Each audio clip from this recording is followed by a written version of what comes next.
പറ്റും, മനസ്സിനെ എങ്ങനെ കരുത്തുറ്റതാക്കാൻ പറ്റും, ആ വിഷയത്തെക്കുറിച്ചാണ് നമ്മൾ ചർച്ച ചെയ്യുന്നത്.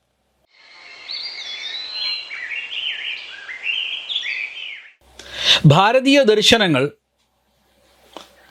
ഇതിനെക്കുറിച്ച്, ദുഃഖമെന്ന മഹാശത്രുവിനെക്കുറിച്ചും അതിനെ എങ്ങനെ നേരിടാമെന്നതിനെക്കുറിച്ചുമൊക്കെ വിശദീകരിച്ച് പറയുന്നുണ്ട്.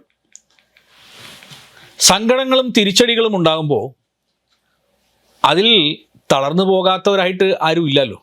നമുക്കൊക്കെ പ്രയാസം ഉണ്ടാവും, പല കാര്യങ്ങളും ഉണ്ടാകുമ്പോൾ നമ്മൾ ദുഃഖിക്കും, ചിലപ്പോൾ നമ്മൾ വളരെ തളർന്നു പോകും.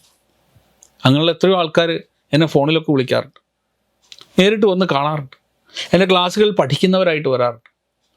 എന്നാൽ ഈ ദുഃഖത്തിൽ തന്നെ മുങ്ങി താഴ്ന്നു പോകുന്നത് നമ്മുടെ ശരീരത്തെയും ബുദ്ധിയെയും എങ്ങനെയാണ് നശിപ്പിക്കുന്നത് എന്നതിനെക്കുറിച്ച് നിങ്ങൾ ചിന്തിച്ചിട്ടുണ്ടോ? ആധുനിക കാലത്ത് സ്ട്രെസ്, ഡിപ്രഷൻ തുടങ്ങിയ അവസ്ഥകളെക്കുറിച്ച് നമ്മുടെ പുരാതന ഗ്രന്ഥങ്ങൾ കൃത്യമായ മുന്നറിയിപ്പ് നൽകിയിട്ടുണ്ടെന്ന് പറഞ്ഞാൽ ഒരുപക്ഷെ നിങ്ങൾ ചിരിക്കും. ദുഃഖം എങ്ങനെയാണ് നമ്മളെ തളർത്തുക? മഹാഭാരതത്തിലെ ഉദ്യോഗപർവത്തിൽ വിതുരനീതിയിൽ ഒരു കാര്യം പറയുന്നുണ്ട്, നമ്മളൊക്കെ പഠിക്കേണ്ട ഒരു കാര്യമാണത്.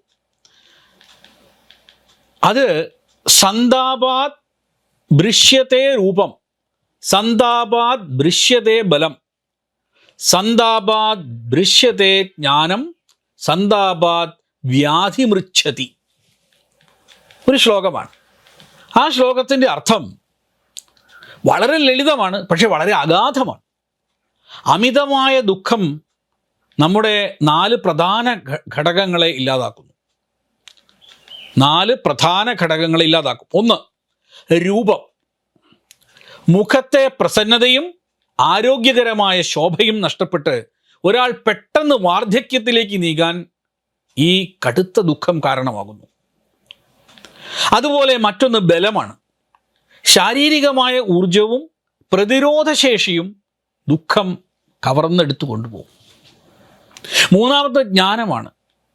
എന്ത് ചെയ്യണം, എന്ത് ചെയ്യരുത് എന്ന് തീരുമാനിക്കാനുള്ള വിവേകശക്തി, ഡിസിഷൻ മേക്കിംഗ് പവർ നഷ്ടപ്പെട്ടു പോകും. 4ാമത് വ്യാധി, ദുഃഖം രോഗങ്ങളെ ക്ഷണിച്ചു വരുത്തും. ഇന്നത്തെ മിക്ക ജീവിതശൈലി രോഗങ്ങളുടെയും മൂലകാരണം മനസ്സിലെ അശാന്തിയാണെന്ന് വൈദ്യശാസ്ത്രവും ഇപ്പം സമ്മതിക്കുന്നുണ്ട്. ദുഃഖത്തിന് തുല്യമായ ശത്രുവില്ല എന്നുള്ളതാണ് നമ്മൾ അറിയേണ്ടത്. രാമായണത്തിൽ അയോധ്യാകാന്ഡത്തിൽ വാൽമീകി മഹർഷി നൽകുന്ന ഒരു ഉപദേശമുണ്ട്. ശോകോ നാശയത്തെ ധൈര്യം, ശോകോ നാശയത്തെ ശ്രുതം, ശോകോ നാശയത്തെ സർവം, നാസ്തി ശോക സമ രിപു. പുറത്തുള്ള ശത്രുക്കളെക്കാൾ ഭീകരൻ ഉള്ളിലുള്ള ശോകമാണ്, ദുഃഖമാണ്. അത് നമ്മുടെ ധൈര്യത്തെ ചോർത്തിക്കളയുന്നു. നാം ആർജിച്ച വിദ്യയെയും അറിവിനെയും പ്രായോഗികമാക്കാൻ കഴിയാത്ത വിധം മനസ്സിനെ അത് തളർത്തുന്നു. ചുരുക്കത്തിൽ ഒരാളുടെ ജീവിതത്തിലെ സർവ്വ ഐശ്വര്യങ്ങളെയും നശിപ്പിക്കാൻ ദുഃഖം എന്ന ഒറ്റ ശത്രു മതി. ജീവിതത്തിൽ പ്രായോഗികമാക്കാൻ നമുക്ക് പറ്റുന്ന കുറച്ച് കാര്യങ്ങൾ ഈ ദുഃഖത്തെ കൈകാര്യം ചെയ്യാൻ നമ്മൾ പഠിക്കേണ്ടതുണ്ട്.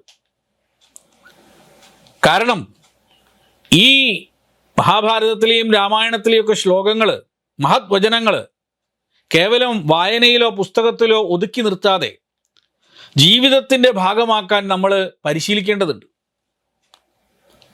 നമ്മൾ അതിന് മനസ്സിലാക്കേണ്ട പ്രധാനപ്പെട്ട ഒരു കാര്യം ആക്സെപ്റ്റൻസ് എന്നുള്ളതാണ്, അംഗീകരിക്കുക. എന്തിനെക്കുറിച്ച്? സംഭവിച്ചു പോയ കാര്യങ്ങളെ മാറ്റാൻ കഴിയില്ല എന്ന സത്യം നമ്മൾ അംഗീകരിച്ചേ പറ്റൂ. സംഭവിച്ചു പോയ കാര്യങ്ങളെ മാറ്റാൻ നമുക്ക് കഴിയില്ല, അതൊരു സത്യമാണ്.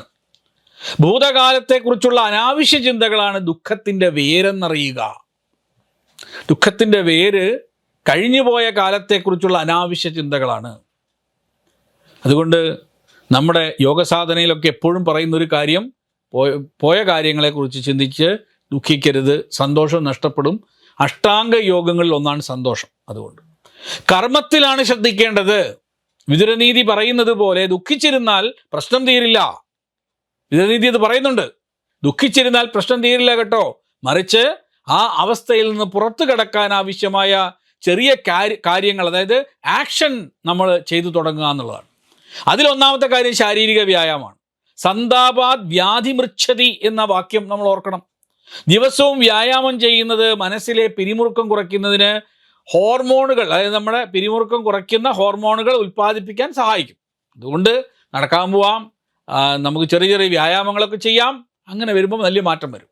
ഇത് കേട്ട ഉടനെ അതികഠിനമായ വ്യായാമം പരിശീലിക്കണം എന്നല്ല ഞാൻ പറഞ്ഞത്.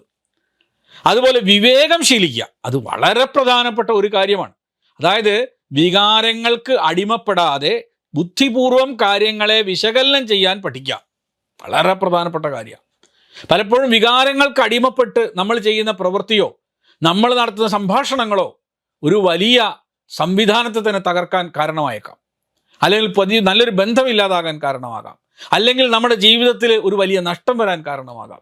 അതുകൊണ്ട് വിവേകം പരിശീലിക്കേണ്ട കാര്യമാണ്. വിവേകം എന്ന് പറയുന്നത് അപ്പം ഉണ്ടാവുന്ന ഒരു കാര്യമല്ല, പരിശീലിച്ച് പോകണം. ഇതുണ്ടെങ്കിലേ സാധിക്കൂ. അപ്പം അതിന് ബുദ്ധിപൂർവം കാര്യങ്ങളെ വിശകലനം ചെയ്യാൻ നമുക്ക് കഴിയണം. സങ്കടം വരുമ്പോൾ ശ്വസന പ്രക്രിയയിലോ ധ്യാനത്തിലോ ശ്രദ്ധ കേന്ദ്രീകരിക്കുന്നത് മനസ്സിനെ ശാന്തമാക്കും. ഞാനിത് പറഞ്ഞതുകൊണ്ട് ശാന്താവില്ല, പ്രഭാഷണം കേട്ടതുകൊണ്ട് ശാന്താവില്ല. നമുക്ക് ആ ശ്വസന പ്രക്രിയ പഠിച്ച് ജീവിതത്തിൻ്റെ ഭാഗമാക്കണം, ജീവിതത്തിൻ്റെ സ്വഭാവമാക്കണം, നമ്മുടെ ഹാബിറ്റാക്കി അതിനെ മാറ്റണം. അപ്പോഴേ നമുക്കിത് നിയന്ത്രിക്കാൻ പറ്റുള്ളൂ. കേവലം പ്രസംഗം നടത്തി അതുകൊണ്ട് ഒരാൾക്ക് അത് സാധിക്കില്ല. അതേപോലെ സൗഹൃദങ്ങളും സംഭാഷണങ്ങളും പ്രധാനമാണ്. നമ്മൾ മനസ്സ് തുറന്ന് സംസാരിക്കുന്നത് ദുഃഖഭാരം കുറയ്ക്കും.